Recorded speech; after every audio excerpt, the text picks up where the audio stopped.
Buenas, nuevamente con un nuevo capítulo de Eclesiología. Vamos a ver ahora la unidad 6, el ser de la Iglesia. Y vamos a ver juntos los puntos A y B. Son cortitos, por eso los vemos de esta manera. El primer punto A nos habla de la Iglesia comunión, que es un nuevo concepto que nosotros traemos a partir de cierta renovación alrededor del Concilio Vaticano II y posterior. Tiene que ver esto también con la Iglesia Eucaristía. Bien, nosotros tenemos que partir para poder entender esto de aquella realidad fundamental y fundante de toda otra realidad que es la Trinidad. Por eso vamos de la comunión trinitaria a la Iglesia como comunión. Hubo una reflexión sobre esto, especialmente en el siglo XX. Las desgracias del siglo XX, especialmente las guerras mundiales, llevan a despertar el anhelo y la idea de comunión a nivel no solamente social, sino también teológico. Por otro lado, la renovación bíblica y litúrgica nos muestra aquella frasecita de San Pablo tan cargada teológicamente que es el en Cristo, el en Christoi. El Vaticano II hace esto en Lumen Gentium 4, lo mismo que el Sínodo del año 1985. Por lo tanto, la idea de comunión, como común unión, no es algo solamente organizativo, sino que está fundado, enraizado profundamente y que muestra profundamente, pero también de modo complementario a las otras imágenes, lo que la Iglesia es. Es necesario, por lo tanto, desarrollar una eclesiología de comunión donde se subraye la dimensión mistérica y la unidad. Comunión se puede aplicar en distintos significados, como la comunión sanctorum, es decir, es la comunión de los santos por la cual todos los cristianos estamos unidos, los de la tierra, los del cielo, los del purgatorio, la comunión fidelium, en la comunión de los fieles, la comunión ecclesiarum, la comunión entre las iglesias, la comunio collegialis, es decir, aquello que es el colegio de los obispos, que se expresa, por ejemplo, en las conferencias episcopales, en los sínodos o en los concilios ecuménicos. Y finalmente, también la comunión cristiana, que es la comunión que nosotros tenemos con los cristianos de otras denominaciones, como por ejemplo protestantes, anglicanos y ortodoxos. La idea de comunión es como muy buena para entender el ser de la iglesia, pero hay que evitar, por ejemplo, exclusivismos, como si la comunión solo se daría en un pequeño grupo y fuera imposible ampliarla a más dimensiones. También evitar los excesos místicos, como si la comunión fuera una especie de sentimiento vago, etéreo, aunque sea fervoroso, que tengo solamente con Dios. Evitar también un uso retórico, democratizante o uniformante, como si comunión fuera que todos pensemos lo mismo, vistamos de la misma manera, celebremos de la misma manera. O también pensar que la comunión solamente se da por la obediencia a la jerarquía. Y también evitar el reduccionismo psicológico, que tiene que ver un poquito con aquello de que con quien me siento bien, o si yo me siento bien interiormente, estoy en comunión, y si no, no me importa nada, estoy separado de los demás. Bueno, pero evitando estas cosas, nosotros podemos entrar a pensar esto a partir de sus dimensiones, basándonos en la segunda carta de Pedro, capítulo 1, versículo 4. En griego, seias koinonoi physeis. Koinonoi, de ahí viene la palabra comunión o koinonía en griego, de la naturaleza divina. Estas dimensiones son, por ejemplo, unirse a Jesús en su destino y misión. Un sentido pleno de salvación, porque la comunión plena se dará en el reino de los cielos. Por el proceso de la Trinidad económica. Trinidad económica no tiene que ver con dinero, sino que es tal cual la Trinidad se ha mostrado en la historia y se ha revelado.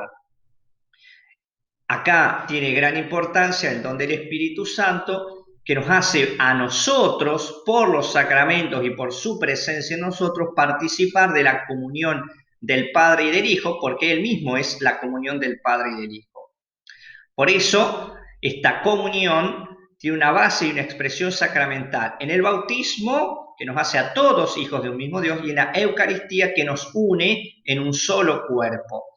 Somos el cuerpo de Cristo, comulgando el cuerpo de Cristo. Pero con una apertura eclesiológica. ¿Por qué? Porque la participación en lo mismo, misma fe, mismo sacramento, crea comunidad entre los participantes. Y de esta manera hay una reciprocidad entre la Iglesia y la Eucaristía. Esto no puede quedar, como decíamos, en una cuestión mística, espiritualoide nada más, sino que deviene por gestos y actitudes en acciones concretas en su ejercicio. Señala San Pedro, Romanos 12, 16, por ejemplo, lo que se llama comunicación de bienes. Es entregarnos nuestros bienes unos a otros para que todos podamos estar bien y progresar. Por ejemplo, los bienes materiales, cuando una iglesia más potente económicamente ayuda a una que lo es menos, y lo mismo en cuanto a agentes pastorales. O sea, acá tenemos 500 catequistas y hay otra donde no tiene o tiene escasos, nosotros damos de nuestra riqueza de agentes pastorales a otros para que todos podamos seguir adelante con la evangelización. Esta comunión tiene una tensión escatológica intrínseca, porque como les digo, es real, pero no es plena. La plenitud que va a estar al fin de los tiempos es la que se hace presente en parte, de algún modo, ahora. Y por lo tanto es una comunión dinámica, siempre abierta, no es el sentirse bien de un pequeño grupo, de una secta, sino que está abierta a la misión universal. Digamos que es una comunión siempre ampliada. Por supuesto que esto se da en medio de las dificultades que todos tenemos. ¿Por qué? Porque todos somos una libertad finita, limitada, mediada a veces por nuestros pecados, y también las contingencias históricas que hacen que por ahí ciertas cosas no funcionen del todo. Así, en cuanto a la iglesia comunión, hay un componente dramático en el sentido del teatro, de esta tensión entre lo uno y lo otro. Visiblemente podemos hablar también de que la iglesia es un sacramento de comunión. Entonces, acá, a partir de la idea de comunión, la iglesia como comunión, podemos también tomar la idea de la iglesia como sacramento. En un sentido amplio, no es uno de los 7, pero es en la iglesia como sacramento donde aparecen especificaciones de ella, que son los 7 sacramentos. El año 1952, un teólogo francés, Henri de Lubac, hablaba de la iglesia como sacramento de Cristo, que también lo nombran otros teólogos como Semmelroth y Rahner. La idea de la iglesia sacramento, en paralelo con los otros sacramentos, es que es una realidad histórica, material, gestual, pero que trae al aquí y ahora lo que es suprahistórico, lo que es espiritual y lo que es definitivo. Por lo tanto, esta iglesia sacramento recibe su sentido de la sacramentalidad de Cristo, que si la iglesia es el sacramento fundamental, Cristo es el sacramento radical, en el sentido que está en la raíz. ¿Y por qué hablamos también de Cristo sacramento? Porque Cristo, que es el Hijo de Dios encarnado, hace presente encarnadamente no solamente al Hijo, sino también al Padre y al Espíritu Santo. En este sentido, podemos decir que la Iglesia es el Mysterium Lunae, el misterio de la luna que refleja para nosotros la luz del sol que es Cristo. Cuando hablamos de la Iglesia como sacramento, estamos diciendo que hace presente lo que ella significa, porque ella misma es producto de los significados. Por lo tanto, no es una representación externa, vacía, convencional, sino que porque Dios es en sí mismo comunión, se ha encarnado y ha dejado su misión continuada en la iglesia tiene este poder para ser sacramento de Cristo, porque Cristo, a través del Espíritu, es el que continuamente la está dinamizando, le está dando este poder, está haciendo posible que ella realice estas acciones. Algo de esto tenían los padres de la iglesia cuando hablaban del mysterion o sacramentum.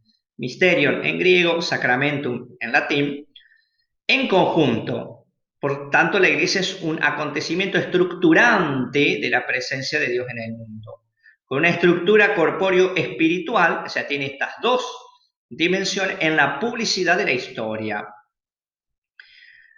La gracia tiene una tendencia encarnatoria, no es algo espiritual que podríamos confundir con mi bienestar psicológico.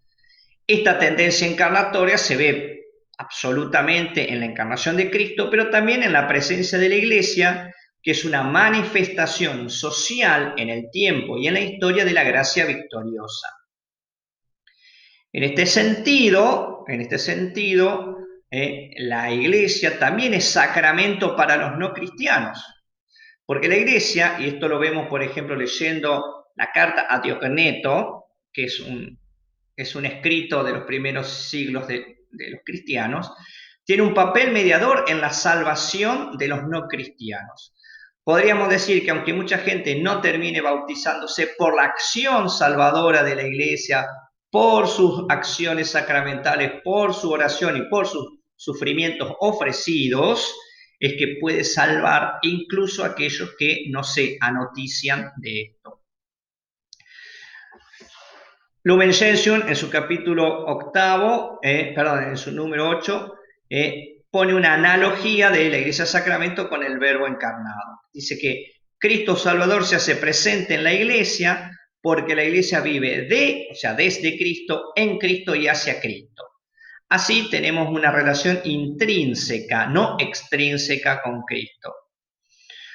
Los sacramentos concretos son celebrados por y en la Iglesia y son celebración de eventos de salvación. Podemos decir que la Iglesia, gran sacramento de Cristo, cuando celebra los sacramentos, presencializa en las distintas dimensiones del ser humano la gracia de Cristo, que es también su misterio pascual de muerte y resurrección.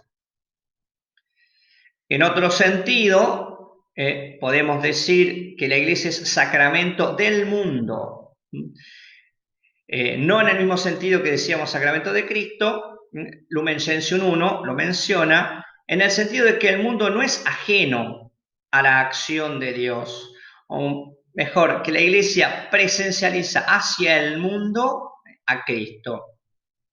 Pero es importante, para evitar los fundamentalismos y los triunfalismos, darnos cuenta que esto es en esta etapa de viator, de caminante, que no es la definitiva.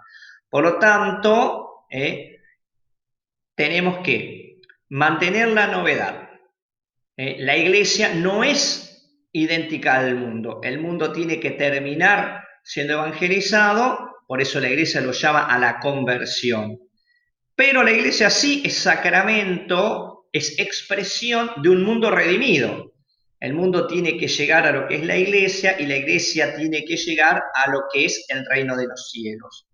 Y por eso esto hay que hacerlo con temor y temblor, en el sentido de no creérnosla, ir arrepintiéndonos de nuestros pecados y nuestros males en un proceso de continua conversión, porque esto no lo hacemos por la genialidad de los que pertenecemos a la Iglesia o por una especie de poder autónomo, sino que todo es gracia.